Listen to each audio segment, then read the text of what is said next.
ओम या श्री स्वयं सुकृतिनां भवनेष्वलक्ष्मी पापात्मनां कृतियां हृदये सुबुद्धि श्रद्धा सदां कुलजना प्रभवसलज्जा ताम त्वां नतास्म परिपालय देव विश्व। नमस्कार, मैं हूं आचार्य विक्रमादित्य। आचार्य वाणी में आपका स्वागत है और आज का हमारा विषय है मकर राशि वालों के लिए ग्रहों का योग किस प्रकार का रहने वाला है, ग्रहों का योग क्या खेल खेलने वाला है आपके लिए और किस प्रकार से मई के मध्य भाग में ग्रहों की स्थिति रहने वाली है।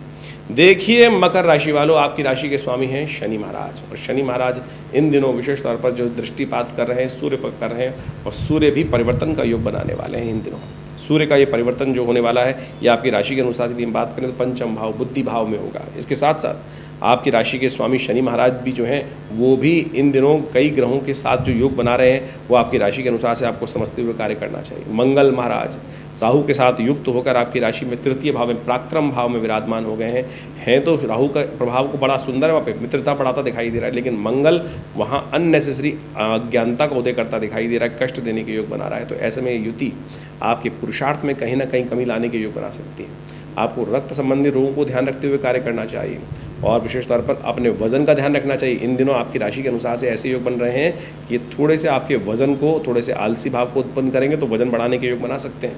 तो ग्रह दृष्टिकोण से ये सब चीज़ें समझते हुए कार्य करने का आपको प्रयास करना चाहिए। मकर राशि वालों के लिए इस प्रकार स्थिति है। और तो और शुक्र और बृहस्पति दोनों के दोनों अस्त चल रहे हैं और ये जो अस्त स्थिति उत्पन्न कर रहे हैं इसके कारण से मनोमस्तिष्क में थोड़ा सा विचार जो है वो स्लो होते जा रहे हैं। साथ साथ इस समय वैशाख का महीना चल रहा है और वैशाख के महीने में जो ग्रहों की स्थिति के साथ साथ जो वार की स्थिति एक योग बनता है कि इस वैशाख के महीने में जो बृहस्पतिवार है वो 5 बार पड़ा है, बुधवार भी 5 बार पड़ा है। बुधवार का 5 पढ़ना बहुत शुभ माना जाता है, वाणिज्य स्थिति को ठीक करता है, संसार की स्थिति को ठीक करता है, लेकिन बृहस्पति के को 5 बार पढ़ना ये कई देशों में अशांति का वातावरण बना सकता है। पश्चिम देशों में विशेष तौर पर ग्रहों का योग ऐसा दिखाता है कि पश्चिम दिशा के अंदर कहीं ना कहीं कष्ट होने के योग बन सकते हैं, अशांति का वातावरण बन सकता है, कहीं ना कहीं विस्फोटक स्थिति बन सकती है। तो ऐसे में उन देशों में स्थिति बन रहे के योग बन रहे हैं, अशांति का वातावरण और साथ साथ जो ग्रहों के अस्त है वो भी कहीं ना कहीं मौसम के दृष्टिकोण से अशुभ दिखाई देती है। कहीं ना कहीं वातावरण में थोड़ी सी कष्ट देने के योग बना सकती, त्रासदी बढ़ सकती है और ऐसे में विशेष तौर पर मौसम के दृष्टिकोण से ये कहीं ना कहीं बवंडर की तूफान की स्थिति उत्पन्न कर सकती है, कहीं ना कहीं अकाल की स्थिति कर सकती है और कहीं कहीं प्रदेशों में विशेष तौर पर भयानक वृष्टि के योग बना सकती है। तो ऐसे में इन दिनों मौसम छुट्टी का भी आएगा तो थोड़ा ध्यान रखते हुए अपने जन्मपत्री को देखते हुए समय को देखते हुए हमें रिस्क लेने से बचने का प्रयास करना चाहिए। सिलसिलेवार तरीके से समझे मकर राशि वालों आपके लिए ग्रह कैसे रहेंगे। 11 तारीख के दिन बात करें, शनिवार का अवसर 11 मई को चतुर्थी तिथि का योग है और चंद्रमा मिथुन राशि में चल रहे हैं आपकी राशि के अनुसार से और ये थोड़े से आपके लिए भारी दिखाई देते हैं। स्वास्थ्य का ध्यान रखने की ज़रूरत है, अननेसेसरी के कार्यों में पंगा मत लीजिएगा, नहीं तो कहीं ना कहीं स्वास्थ्य के दृष्टिकोण से एंजाइटी संबंधी समस्याएं, स्वास्थ्य के लिए बुखार इत्यादि नज़ला इत्यादि परेशान कर सकता है। ध्यान रखते हुए कार्य करें। अच्छा ये रहेगा कि अन्न का दान करें, आपने थोड़े से इस इच्छा के अनुसार से सतनाजे का दान करना आपके लिए अच्छा रहेगा। भद्रा का योग विद्यमान है जो करीब करीब दोपहर को 14 बज के करीब 2:26 से रहेगा। तो ऐसे में रात तक नए कार्यों में बचें, शाम से दोपहर के बाद से लेकर नए कार्यों में हाथ डालने से बचना चाहिए। 12 तारीख का दिन रविवार का अवसर 12 मई को और पंचमी तिथि दिखाता है ग्रह नक्षत्र और स्थिति आपकी राशि के अनुसार से थोड़ी सी भारी दिखाई देती है। स्वास्थ्य का तो अभी ध्यान रखने की ज़रूरत है, अगले दिन परिवर्तन के योग बनेंगे, लेकिन ऐसे में विशेष तौर पर आपके और ग्रह जो दिखा रहे हैं वो आपके लिए विशेष तौर पर बुद्धि के दृष्टिकोण से यदि थोड़ी सी बुद्धि को ठीक करने का प्रयास किया जाए, पीले हल्दी का टीका लगाने का प्रयास करें। बृहस्पति बुद्धि पर पूरी तरह से लग्न पर पूरी तरह स्थिति है लेकिन वो अस्त स्थिति में विद्यमान है और थोड़ा सा ध्यान रखिएगा, कब्ज इत्यादि समस्याएं आपको परेशान कर सकती हैं, गैस संबंधी समस्याएं परेशान कर सकती हैं। तो खाने को सुपाच्य भोजन करने का प्रयास करेंगे तो अच्छा रहेगा। सुबह जल्दी उठें, पानी का सेवन अच्छा करें, सूर्य को जल दें, ये आपके लिए अच्छे उपाय हैं। 13 तारीख का दिवस दिखाई देता है मई का, सोमवार का अवसर, षष्ठी तिथि। सुबह चंद्रमा ने परिवर्तन करके आपके सप्तम भाव में प्रवेश किया है। 5:09 पर सर्वार्थ सिद्ध योग का निर्माण हुआ है और साथ जो करीब दोपहर के बाद रहेगा। नए कार्यों को आरंभ करने के लिए दिन अच्छा दिखाई देता है, विचार अच्छे रहेंगे, साथ साथ नई विचारों के साथ नए उत्साह के साथ आप कार्य करने का मन आपके जीवन में उत्पन्न कर सकता है। लेकिन ग्रहों के दृष्टिकोण से आपको थोड़ा सा उधार से बचने का प्रयास करना चाहिए। अननेसेसरी के उधार से आपको बचने का बहुत ज़रूरत है। भगवान शिव का ध्यान करें। सुबह सुबह शिव मंदिर में जाकर थोड़ा ओम नमः शिवाय का जप कर लें। सूर्य को चंद्र चावल का दान भी कर सकते हैं, ये आपके लिए अच्छा रहेगा। और साथ साथ शिव के ऊपर थोड़ा दूधाभिषेक जलाभिषेक कर कर भगवान का आशीर्वाद लेते हुए कार्य आरंभ करें, अच्छा रहेगा। 14 तारीख का दिन मंगलवार की स्थिति, ग्रह योग की सप्तमी तिथि विराजमान है और गंगा सप्तमी की सुंदर स्थिति है। सूर्य इस दिन वृषभ राशि में प्रवेश कर रहे हैं, सब चतुर्थ भाव से निकलकर पंचम भाव में। ये नए संपर्कों में इजाफा करेंगे, बृहस्पति के साथ सुंदर योग बनाएंगे, लेकिन बृहस्पति को अस्त कर रखा है इन्होंने, तो ऐसे में विचार आपका प्रभाव थोड़ा सा कहीं ना कहीं जितना सुंदर पड़ना चाहिए उसमें कहीं कमी आती दिखाई दे रही है। तो ऐसे में अपने को ठीक करने के लिए भगवान का आशीर्वाद दें, हनुमान चालीसा का पाठ करें। इस दिन विशेष तौर पे अपने पितरों के निमित्त अवश्य आपको एक काम करना चाहिए, गंगा जी में स्नान कर कर, गंगा जल से स्नान कर कर, तर्पण इत्यादि कर कर अपने पितरों के निमित्त कुछ ना कुछ दान पुण्य करने का प्रयास करना चाहिए। ये सुंदर तिथि है, पितरों के निमित्त गंगा जी का जो उद्गम माना जाता है कई जगह से, गंगा जी का एक नाम है जानवी। कहा जाता है कि ऋषि ने जब पान कर लिया था गंगा जी का तो उनकी जंघा से निकलकर ये नदी निकली थी, इसलिए जानवी कहा जाता है। माँ भगवती का एक नाम जानवी भी है। तो ऐसे में विशेष तौर पर गंगा जी का पूजन किया जाता है। गंगा जी के निमित्त सबसे श्रेष्ठ है कि आप उनके अपने पितरों के निमित्त तर्पण इत्यादि, गायत्री का जप इत्यादि करें, उनकी मुक्ति का रास्ता कराएं। और उनके कई बार क्या होता है कि हम अपने पितरों को भूल जाते हैं, वो केवल जल से ही प्रसन्न हो जाते हैं। उनके लिए तर्पण करने के लिए सुंदर जल अपने घर में बैठकर 5 बार गायत्री का जप कर लीजिए। उनके लिए थोड़ा जल लेकर, गंगा जल तो आमतौर पर हर घर में विद्यमान है, थोड़ा सा उस जल में मिलाकर 2 बूंद ओम तर्पयंताम तस्मै सुधा तस्मै सुधा, यदि स्त्री है तो तस्मै सुधा, पुरुष है तो तस्मै सुधा तस्मै सुधा तस्मै सुधा, इस 3 बार आहुति देकर गायत्री जप का पाठ करके कम से कम इतना ही कर लीजिए।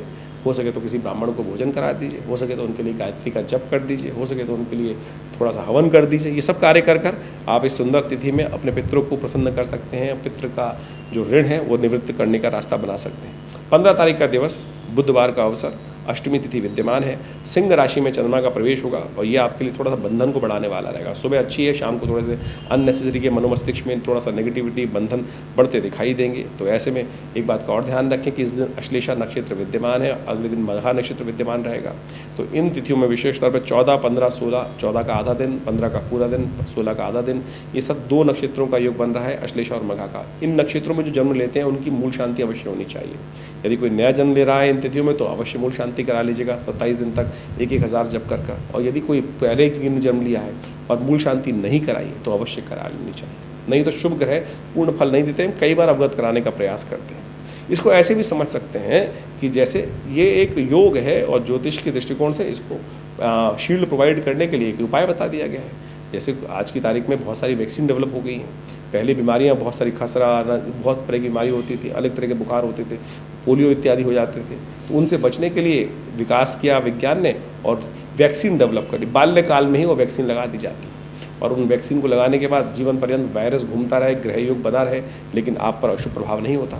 तो यही दृष्टिकोण है। यदि आपकी जन्मपत्री में एक अशुभ प्रभाव था उसको निगलेक्ट करने के लिए ज्योतिषियों ने बताया, मजुषियों ने कहा कि ये सुंदर 1000 मंत्र का जप नित्य प्रति 27 दिन कर आप इस अशुभ ग्रह के योग को निकृष्ट हटा सकते हैं, उसको बिल्कुल उसका प्रभावहीन कर सकते हैं, निष्क्रिय कर सकते हैं। तो वही स्थिति है, तो अवश्य करा लेना चाहिए, शोध का विषय। नहीं तो व्यक्ति जीवन में धक्के खाता रहता है। बड़े भाग्य से जीवन मिलता है, धक्के खाने के लिए नहीं, उसको ठीक कराने के लिए बना है। तो इस शोध को हमें समझने का प्रयास करना चाहिए, अननेसेसरी जिद में नहीं अड़ना चाहिए। बहुत सारे लोग ज्योतिष को अनेक प्रकार से उपमाएं देकर अनेक प्रकार से बातें करते हैं, तो हमने एक वैज्ञानिक युग के साथ साथ आपको समझाने का प्रयास किया, समझने तो अच्छी बात है।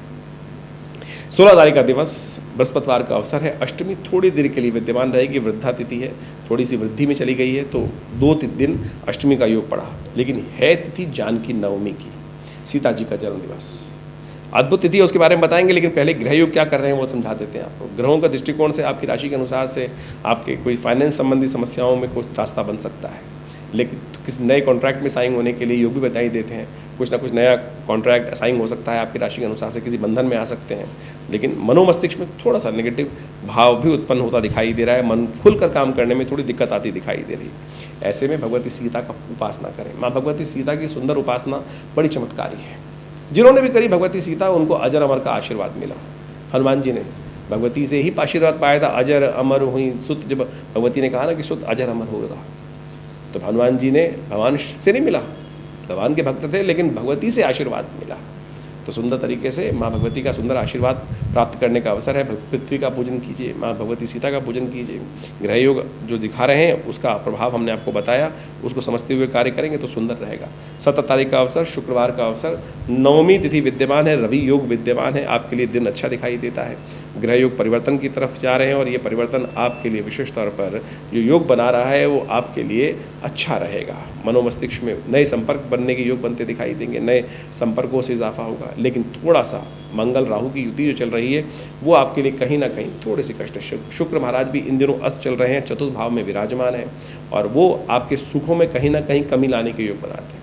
उस सुख को प्राप्त करने के निमित्त अच्छा ये रहेगा कि आप विशेष तौर पर आप खट्टे फलों का दान कीजिए, महालक्ष्मी की उपासना करें। महालक्ष्मी की उपासना करने के लिए हिरण्यवर्णाम हरिणीम स्वर्ण रहस्याम इस पर मंत्र का जप कर सकते हैं। ओम ह्रीं महालक्ष्मी नमः इस मंत्र का जप कर सकते हैं, तो ये अच्छे रहेंगे उपाय। इनको कर आप लाभ ले सकते हैं। शुक्र का मंत्र है ओम द्रांग द्रींग द्रोंग से शुक्राय नमः, इसका भी जप करना अच्छा रहेगा।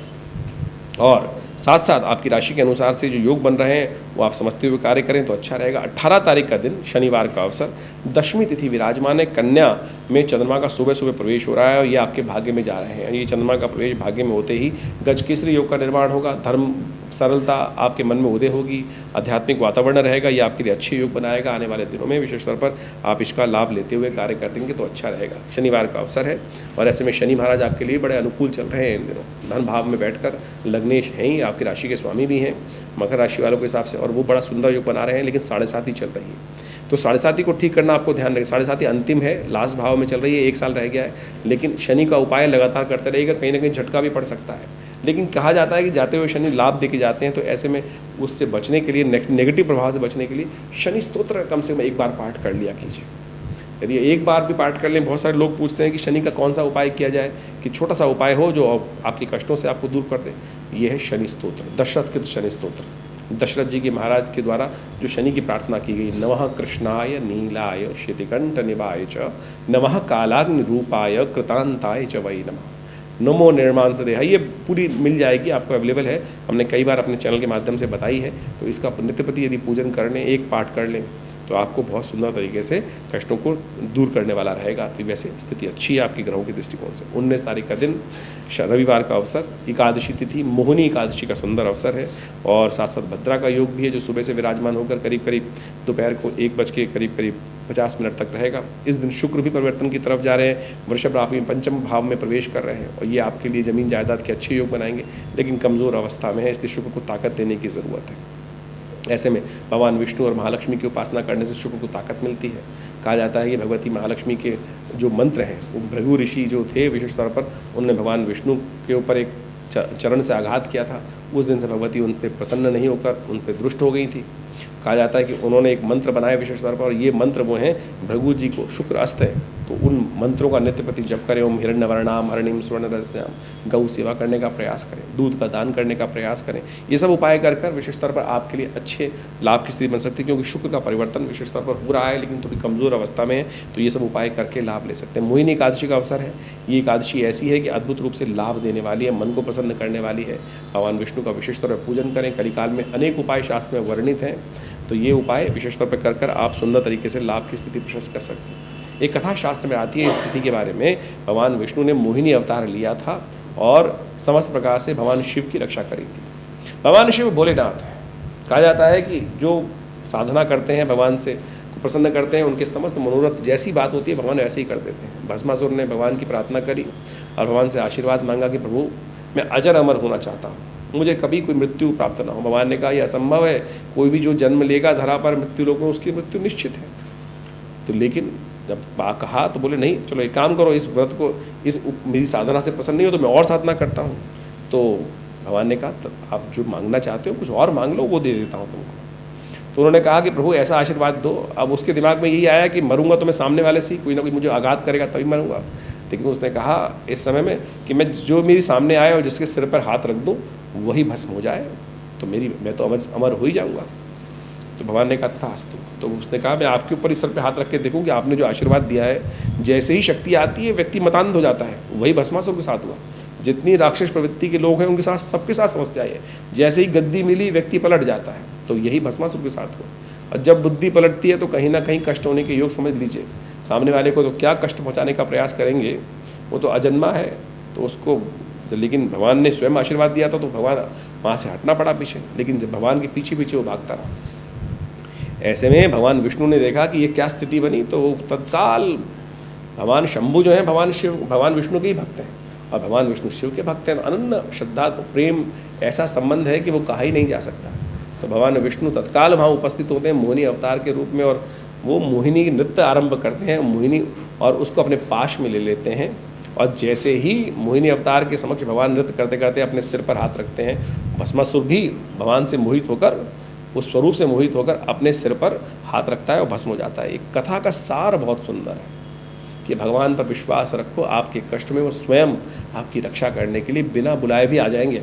तो अवश्य इस स्थिति में ध्यान रखते हुए कार्य करने का प्रयास करना चाहिए। सुंदर तिथि है आपके लिए, ग्रहों का योग जिस प्रकार का है वो भी हमने बताया। 20 तारीख का दिन, 20 मई का सोमवार का अवसर, सोम प्रदोष का सुंदर योग है, ग्रहों का योग परिवर्तन के लिए है और आपकी राशि में लाभ की स्थिति प्रशस्त करता दिखाई दे रहा है। धर्म भाव में जितना रखेंगे ना उतना सुंदर, लेकिन लोग हैं जो बदमाश हैं जो आपके अहित पहुँचाने का कार्य करेंगे, चिंता मत कीजिएगा, ग्रहों की स्थिति आपके लिए अच्छी है, भगवान का आशीर्वाद आपके साथ विद्यमान है। ऐसे में शुभ योग बहुत सुंदर है। सोम प्रदोष का योग बना हुआ है, सोमवार और उदय तिथि द्वादशी और शाम को सूर्यास्त के समय त्रयोदशी तिथि। तो ऐसे में कहा जाता है समस्त जीवन के दोषों को मुक्त करने के लिए। देखिए हमारे जीवन जब हम चलते हैं तो अनेक प्रकार के पाप समय समय पे होते रहते हैं, पुण्य तो बहुत कम हो पाते हैं। और जब जीवन में कष्ट शुरू हो जाए तो समझ लेना चाहिए कहीं ना कहीं पाप बढ़ गए हैं, कहीं ना कहीं दुष्कर्म बढ़ गए हैं जीवन में, इसीलिए कष्ट होने के योग बन गए। उनसे निवृत्ति के लिए हमारे ऋषि मुनियों ने ये सुंदर योग ढूंढ के निकाले हैं। तो सोम प्रदोष ऐसा ही योग है, समस्त दोषों को जीवन से समाप्त करने का योग और पुण्य को उदय करने का योग। शाम के समय जब सूर्य अस्त हो जाए तो 40 मिनट तक के लिए योग बनेगा, प्रदोष का योग बनेगा। तो जो सोम प्रदोष का योग है, ऐसे में भगवान शिव का रुद्राष्टाध्यायी के द्वारा पाठ कर लीजिए, रुद्राभिषेक कर लीजिए, ओम नमः शिवाय का जप करते हुए कर लीजिए। और यदि आपके पास समस्याएं नहीं कर पा रहे तो अपने नाम से करा लीजिए। तो आप सुंदर तरीके से शुद्ध ब्राह्मणों के द्वारा सुंदर तरीके से भगवान का अभिषेक कराकर अपने पुण्यों का उदय कर सकते हैं। ग्रह योग बड़े अच्छे हैं। आने वाले समय में बृहस्पति महाराज भी परिवर्तित होकर बहुत सुंदर आपके लिए भाग्य उदय करने के चांसेस बनाने वाले हैं। 2 जून का इंतजार करें, आपके ग्रह क्या कुछ होने वाले हैं, वो बहुत सुंदर स्थिति हमें दिखाई दे रही है। तो इस समय में पुण्यों का उदय करने का दिन है, तो भूल मत जाइएगा, इसका लाभ उठाने का प्रयास कीजिए। देखिए हम ज्योतिष के दृष्टिकोण से आपके समक्ष समस्त ग्रहों के योगायोग को समझते हुए दिव्य पौराणिक का जो उपाय है वही बताने का प्रयास करते हैं। आमतौर पे आज ज्योतिष जो है वो ऐसे उपाय बताने के प्रयास कर रहे हैं कि जो केवल टोटके के रूप में होते हैं। पौराणिक मत कथाओं के माध्यम से शास्त्र में हमारी समस्याओं का निवारण करने का एक तो सूत्र भी समझाते हैं और साथ साथ उस रहस्य को भी बताते हैं कि इन उपायों को किस रूप से क्यों करना चाहिए। उन तमाम पौराणिक कथाओं का विशेष तौर पर यदि विश्लेषण करें और उन पंचांग में दी गई तिथियों को समझने का प्रयास करें तो हमारे जीवन के कष्टों को दूर करने के लिए, अनेक अनेक ग्रहों के दुष्प्रभाव को दूर करने के लिए जो वहाँ कथाएँ वर्णित की गई हैं, चाहे वो एकादशी कथाएँ हों, चाहे वो पुराण में किसी रूप में भी उन सब शास्त्रों के अनुसार से बात बताई गई हैं, वो समस्त प्रकार से कहीं ना कहीं पराप्रकृति के अनुगामी है, प्रकृति के विरुद्ध नहीं है। चाहे वो भगवान किसी भी रूप में भगवान का पूजन करना, भगवान का अभिषेक करना, मंत्र जप करना, दान करना, ये सब के सब वास्तविक तौर पर आपके इन रहस्यों को उद्घाटित करते हैं कि कैसे आप अपने जीवन में सरलता से बड़े बिना किसी बहुत बड़े प्रयास से अपने बड़े से बड़े भयंकर कष्ट को दूर करने के योग बना सकते हैं। तो इन सब कथाओं के माध्यम से जिस प्रकार से जिनके जीवन में कष्ट आए, आप सोचिए भगवान शंभु के जीवन में भी सरलता के कारण से कैसा कष्ट आया। देखिए भस्मासुर को उन्होंने वरदान दे दिया और उसके बाद वरदान देने के बाद कि जिस पे भी हाथ रखेगा वो गंगा उसका वो भस्म हो जाएगा। तो ऐसे में उसने मन में बुद्धि कहाँ से दुर्विचार जागा कि भगवान आपके सिर पे रख देता हूँ हाथ, पहले आप ही टेस्ट करके बताओ। तो भगवान शंभु वहाँ से निकलना पड़ा उनको वहाँ से, क्योंकि वरदान था उसको और वो वरदान निष्क्रिय हो नहीं सकता था। तो कहा जाता है कि भगवान विष्णु वहाँ स्वयं उपस्थित हुए और उन्होंने भगवान शंभु की वहाँ पर जाके रक्षा करी और जैसे उसको मोहित करने के उपरांत मोहिनी अवतार धारण किया और नृत्य करते करते उसको भी अपने साथ नचाते नचाते जैसे ही भस्मासुर ने भगवान ने अपने सिर पे हाथ रखा और उस भस्मासुर ने भी अपने ही हाथ को अपने सिर पे रख लिया और वो विध्वंस को प्राप्त हुआ। तो ये कथा दिखाती है कि भगवान अपने भक्तों को किसी भी रूप में छोड़ते नहीं, कहीं भी उनके जीवन में कष्ट हो तो उससे निवृत्ति करने का योग बनाते हैं। तो अपने शास्त्र को, अपने विशेष तौर पर पुरानी कथाओं को सुंदर रूप से हमें समझने का प्रयास करना चाहिए। ये विशेष तौर पर ये सब नृत्य जो भी कथाओं के रूप से मानवीयकरण के रूप में कथाओं को उपस्थित किया गया है, मेरे और आपके मन के प्रश्नों को दूर करने के लिए दिया गया है।